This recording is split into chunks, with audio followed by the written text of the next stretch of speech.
paborito ng tatay niyo? Wala po. Wala? Wala po. Pantay-pantay po talaga.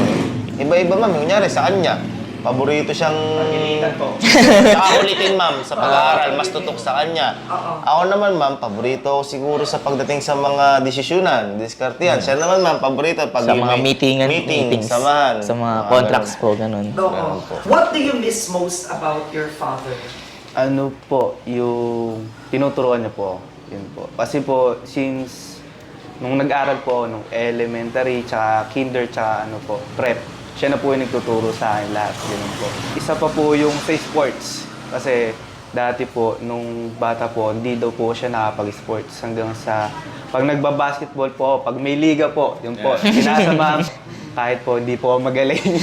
Tumama lang po sa ring, okay na, yun po. Hanggang sa, nag-badminton po ako. Nung division meet ko po ng Kabanatuan, yun po, nandun din po siya nung lumaban ako. Yun po. Oo.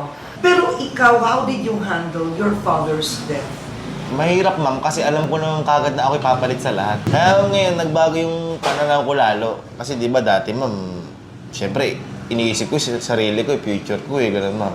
Ngayon, ma'am, parang, uy, sige, mas mauna na kayo mag-asawa sa akin. Parang gano'n, ma'am, parang mas komportable ko doon. Kasi ang pangit ma'am tingnan, na umukay ako o na lumayo ako, pero hindi pa sila gano'n ka-okay.